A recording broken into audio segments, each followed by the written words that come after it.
हमारे शरीर में एक ऑर्गन ऐसा है जो कि पावर हाउस, शरीर की पावर फैक्ट्री कहा जाता है। इसके बहुत सारे फंक्शंस हैं और लगभग 100 से भी ज़्यादा ये फंक्शंस करता है हमारे शरीर में। आप जानते हैं अमित, ये कौन सा ऑर्गन है? लिवर। वेरी गुड, आपको मिलता है मौका एक्सपर्ट से बात करने का।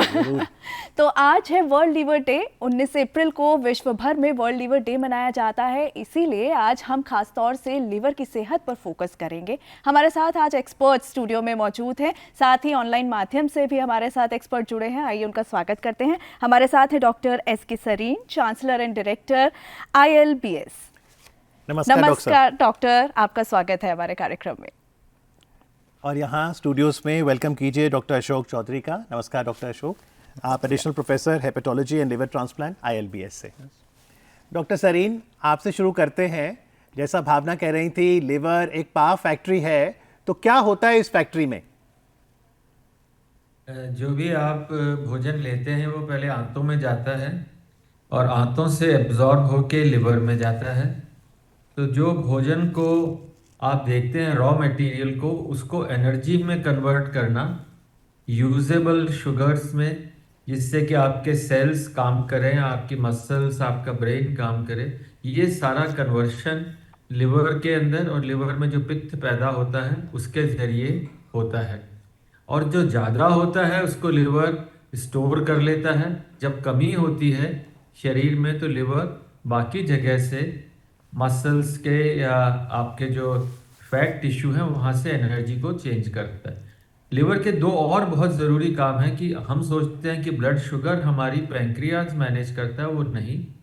लिवर आपकी ब्लड शुगर को कंट्रोल करता है और आपके बॉडी में कितनी फैट है, कितना कोलेस्ट्रॉल है। आप ब्लड टेस्ट कराने जाते हैं जी। तो मालूम पड़ा कोलेस्ट्रॉल हाई है, मेरा ट्राइग्लिसराइड हाई है, तो वो एक्स्ट्रा फैट लिवर में होने के कारण वो वहाँ पर ब्लड के अंदर आती है। तो लिवर के बहुत फंक्शन हैं और टुडे इसीलिए आज वर्ल्ड लिवर डे को हम लोग सब इम्पोर्टेंस देते हैं। जी डॉक्टर अशोक, लिवर की जब हम बात करते हैं कि इतने सारे फंक्शंस हैं, लेकिन जब लिवर की सेहत पर असर पड़ता है तो क्या बाकी सारे ऑर्गन्स पर भी नेगेटिव अफेक्ट पड़ेगा? तो यदि कोई भी काम होता है, सबके एक कोलेटरल डैमेज होता है, पैरेलल इफेक्ट्स होते हैं। तो जैसे लिवर को हम मानते हैं कि जैसे दिल बोलते हैं, हार्ट बोलते हैं, तो जिगर भी ऐसे ही इतना इम्पोर्टेंट होता है। तो जैसे लिवर की प्रॉब्लम शुरू होता है तो पहले होता है कि हमारा डाइजेशन की प्रॉब्लम्स, हजम नहीं होना, भूख नहीं लगना, ये चीज़ शुरू होता है वहाँ से। ग्रेजुअली जब ये बीमारी प्रोग्रेस होती है तो एक जॉन्डिस करके बीमारी आती है।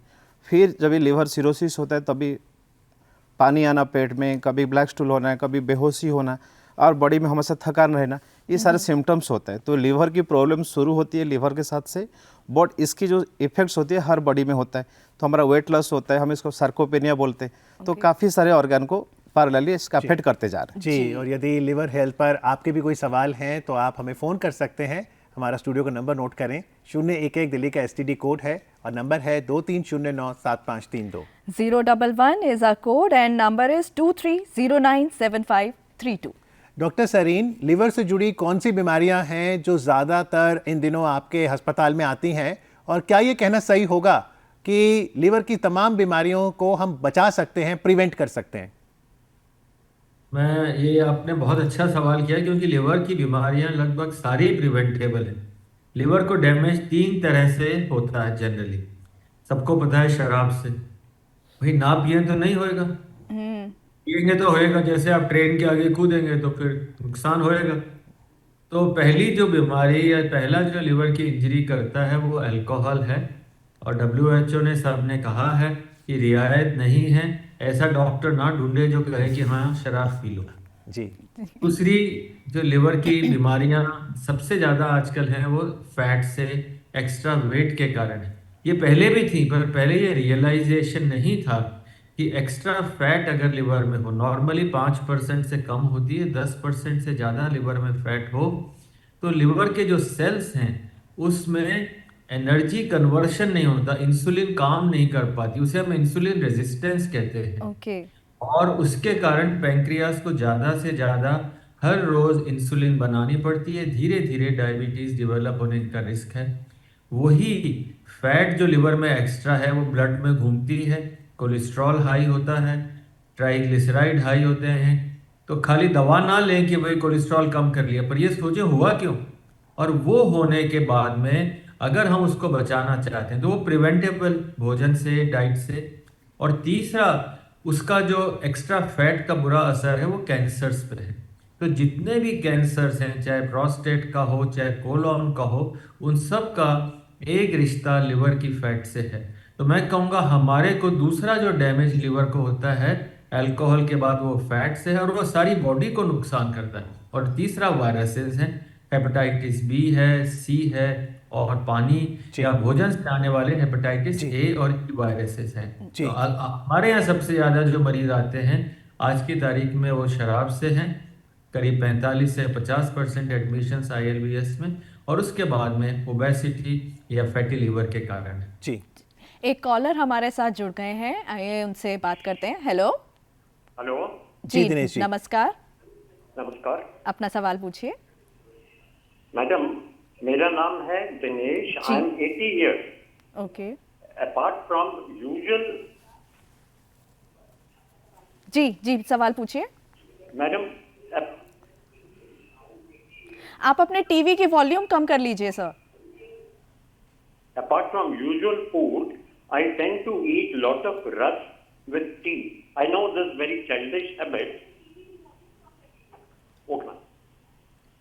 Hello, hello. जी जी, जल्दी से अपना सवाल पूछिए please. Apart from usual food, I tend to eat lot of rusk with tea. I know it's a childish habit, but this is done number of times.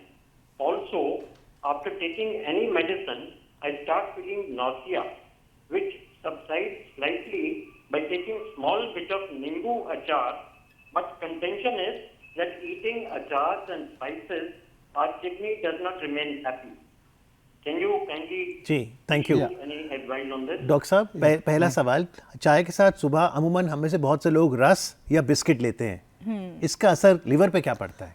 देखिए, चाय का जो इम्पोर्टेंट चीज़ होती है लिवर के लिए बोलते हैं, तो सारे जो स्टडी हमारा कॉफ़ी के हिसाब से आया हुआ है। चाय में से नुकसान नहीं है, बट ये बोलूँगा कि चाय में मीठा कम होनी चाहिए एंड फैट कंटेंट कम होना चाहिए उसी हिसाब से। बाकी जो दूसरी वाली सवाल आपने बोला कि आपको थोड़ा सा पेट भारीपन लगता है, फिर आपको एसिडिटी सिम्टम होने से आप ये लेते हैं कि अचार लेना पड़ता है हजम होने के लिए, वो एसिडिटी बढ़ाता है। तो इसी के लिए मैं प्रीफर करूँगा कि आप उसको ना लीजिए। सबसे इम्पोर्टेंट होता है कि स्मॉल फ्रिक्वेंट मील करना होगा एंड काफ़ी जो हम सबको समझाते हैं खाना कैसे अंदर जाने के लिए होता है, एक वज्रासन होती है जो नेचुरल वे में आपकी फूड पैसेज को नीचे करता है।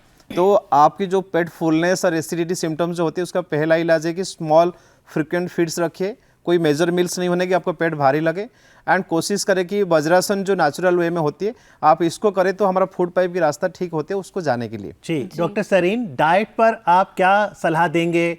क्या बिस्किट खा सकते हैं, रस खा सकते हैं? इन दिनों गन्ने के जूस की बात होती है कि वो लिवर के लिए अच्छा है, क्या ये सही बात है? देखिए, एक डाइट है और एक भोजन है। डाइट का मतलब है खाली भोजन नहीं, diet means A way of living. The original Greek word diet meant way of living. तो वे ऑफ लिविंग में तो आपको चॉइसेस अपनी करनी पड़ेंगी कि आप कैसे जीना चाहते हैं। मतलब खाने के लिए जीना चाहते हैं या जीने के लिए खाना चाहते हैं, पहला डिसीजन तो वो लेना है। और अगर आप सोचें कि भाई रस्क खाएं या बिस्किट खाएं, कार्बोहाइड्रेट्स कम रखें तो बेटर है। और मैं कहूँगा कि ये आदत बहुत लोगों में है कि सुबह पहले चाय पिएंगे शौच जाने से पहले या उसके साथ रस्क बिस्किट खाएंगे। इसको थोड़ा बदल सके तो सुबह पहले व्यायाम कर लें, जो हमारी दिनचर्या का एक पहले बहुत इम्पॉर्टेंट भाग होता था। उसके बाद में भोजन के बाद, उसके बाद में फिर अगर भोजन लें तो बेहतर रहेगा। चाय के कारण मोशन हो या बिस्कुट या रस खाने से वो ठीक नहीं है। और हाँ, मैं कहूँगा कि सुबह का जो मेन फूड हो वो फ्रूट्स होने चाहिए। That is a good way of keeping the liver light and healthy. और सूर्यास्त के बाद और सूर्योदय से पहले अपना भोजन ना रखें तो बहुत अच्छा है। जी, महाराष्ट्र से एक कॉलर हमारे साथ जुड़ गए हैं, Manoj ji. Hello. Hello, good morning madam. जी, गुड मॉर्निंग। अपना सवाल पूछिए। जी, मेरा सवाल ये है मैडम कि जॉइंटिस होने के बाद लीवर की रिकवरी तो हो जाती है, तो उसको हेल्दी बनाने के लिए हम क्या प्रोसेस करें मैडम कि वो मेंटेन रहे? जी, thank you. Manoj ji, jaundice का मतलब यही होता है कि लीवर के ऊपर कोई असर पड़ा हुआ है तो वो रिकवरी होता डिपेंड करता है लिवर कमज़ोर है या नहीं। जैसे हमारा एक्यूट हेपाटाइटिस बोलते हैं, जो पानी के वजह से होता है, हेपाटाइटिस ए और ई होता है, जॉन्डिस, वो ठीक हो जाते हैं। कई सारे बीमारी होते हैं, पथरी आती है, जॉन्डिस रुकावट होती है, पित्त के रास्ते में होता है, वो उसको निकालने से ठीक हो जाती है। तो जॉन्डिस डिपेंड करता है कारण के ऊपर और हमारा लिवर कितना सही है। बाकी जो भी होता है लिवर की प्रॉब्लम, जैसे अभी प्रोफेसर सरीन ने बताया था कि अल्कोहल, मोटापा, कोई दवाई लेने से एंड हेपाटाइटिस होने से, उसमें जब भी जॉन्डिस होता है तो उसमें लिवर काफ़ी दिनों से, जॉन्डिस होने का मतलब है लिवर काफ़ी लंबे टाइम से कमज़ोर था, सिम्टम्स नहीं था, उसके बाद जॉन्डिस हुआ तो तभी प्रॉब्लम्स हुआ है। तो जॉन्डिस का प्रिवेंशन डिपेंड करता है कि कारण के हिसाब से। और तीसरी है कि कैसे जॉन्डिस को प्रिवेंट करेंगे। तो अभी जैसे हम बात कर रहे थे कि हमारा जो कारण होते हैं, पहले होता है कि अल्कोहल, देन मोटापा, हेपाटाइटिस, ये सब चीज़। और सबसे इंपॉर्टेंट होता है कि ओवर द काउंटर मेडिकेशंस और सेल्फ मेडिकेशन, जो अपने मन से खा लेते हैं, पेन किलर्स को लगता है विटामिन की तरह खाते, कोई दवाई लेते हैं जिसके बारे में कुछ पता भी नहीं, सेल्फ होता है नहीं होता है, वो विदाउट प्रेस्क्रिप्शंस लेते, ये सब चीज़ को हम प्रिवेंट करेंगे तो ये हमारा लिवर की प्रॉब्लम और जॉन्डिस को काफ़ी हद में रुकावट कर सकते हैं। जी डॉक्टर सरीन, जब हम फैटी लीवर की बात करते हैं तो क्या हमेशा जो ओवरवेट है वही इसकी चपेट में आते हैं?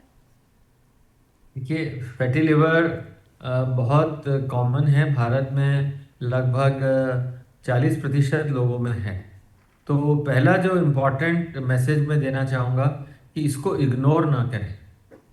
और जो लोगों को डायबिटीज़ है उनमें फैटी लिवर है, जिन लोगों का ओवरवेट या ओबीज हैं, या जिन लोगों की वेस्ट जो है कमर फीमेल्स में 32 से अधिक और मेल्स में 36 से अधिक है, तो उन्हें अपना 80 सेंटीमीटर या 90 सेंटीमीटर फॉर मेल्स, उनको ज़रूर लिवर में फैट का अंदेशा रहेगा।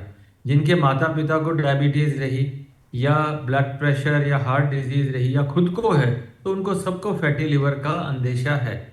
और अगर आपको ब्लड प्रेशर की बीमारी है या हार्ट की बीमारी है तो ज़रूर लिवर का ध्यान रखें। यंग गर्ल्स में पॉलीसिस्टिक ओवरी जिनके हैं उनको भी फैटी लिवर का अंदेशा है, या खराटे ले रहे हों या गर्दन पे ब्लैक निशान हो या लाइंस हो।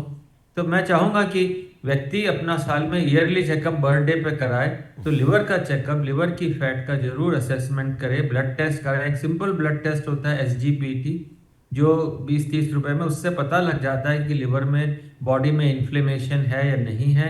और हाँ, अगर आपका वेट ज़्यादा है, और ये सारी प्रिवेंटेबल है, जैसे डॉक्टर अशोक ने भी कहा कि मेडिसिन जो हम लेते हैं वो हमारा आजकल one of the most important liver injury का कारण बन गया है। वेट लिफ्टिंग वाले हैं, जो जिम में जाते हैं, उनका जो ये प्रोटीन सप्लीमेंट्स वगैरह हैं, जो वो है, वो सारे के सारे हमारे पास बहुत मरीज इस तरह के आते हैं जो सप्लीमेंट्स के कारण, हर्बल या प्रोटीन या फूड सप्लीमेंट से बीमार होने लग गए। जी डॉक्टर साहब, एक और कॉलर हैं श्री गंगानगर से, जगमीत जी, गुड मॉर्निंग। हेलो। हाँ जी मैम, नमस्कार। जी नमस्कार, अपना सवाल पूछिए। हाँ जी, पहले तो मतदान दिवस की बहुत बहुत शुभकामनाएं। मैं ये पूछना चाहता हूँ, जो लेबर होता है, लेबर की जो आंखों की समस्या होती है, जो आंखों के पीछे नसें ब्लॉक होती है, ये लेबर के कोई कारण होती है या लेबर की भी इसके साथ कोई संबंध जुड़ा होता है? ये जरूर बताइए डॉक्टर साहब से पूछकर। लेबर की ताकत के लिए क्या खाना चाहिए या आंखों का क्या संबंध जुड़ा है लेबर का, ये जरूर बताएं। जी जी डॉक्टर साहब, ये तो बताऊं जगमीत जी, लीवर एक ऐसे ऑर्गन है, ये हमेशा बचपन ही है, उसका कभी उम्र बढ़ता नहीं है। तो लीवर हर चीज़ को रुकावट के लिए हमेशा तैयार रहता है। बट हम उसके लिए क्या नुकसान करते हैं, ऑलरेडी हमने बताया। हमारा मोटापा होता है तो बार बार चर्बी जमा करता है, फिर उसके बाद वो लीवर को ख़राब में करता है। हम शराब लेते हैं और शराब की लिमिट नहीं पता होता है, ड्यूरेशंस नहीं होता, वो प्रॉब्लम्स करता है।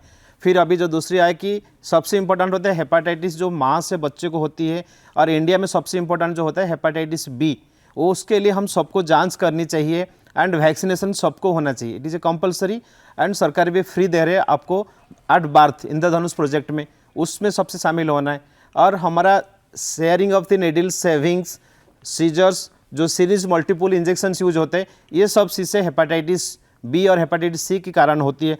टैटू करते हैं जो प्रत्येक पता नहीं चलता है कि उस निडल कितने बार यूज हुआ है, तो ये सब चीज़ को आप देखेंगे, थोड़ा सा ध्यान देंगे तो इससे हम प्रिवेंट कर सकते हैं। और जो चौथी इंपॉर्टेंट बताया कि over the counter medication, self medication, या जो हमारा सप्लीमेंट्स बोलते हैं कि लिवर की इम्यूनिटी बढ़ाएगा, लिवर की जिगर को ठीक करेगा, ऐसे कोई दवाई नहीं चाहिए होता हमको लिवर को ठीक करने के लिए।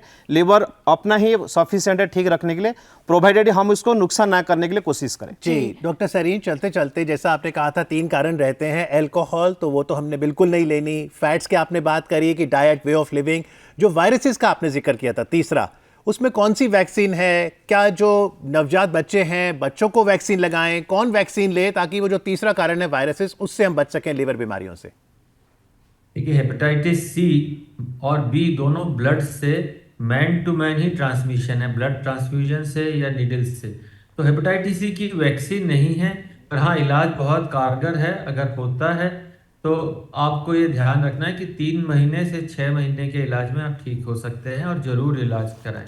हेपेटाइटिस बी का बहुत अच्छी दवाइयां हैं जो कि लाइफ लॉन्ग वायरस को सप्रेस कर सकती हैं, HIV की तरह, तो कैंसर्स नहीं।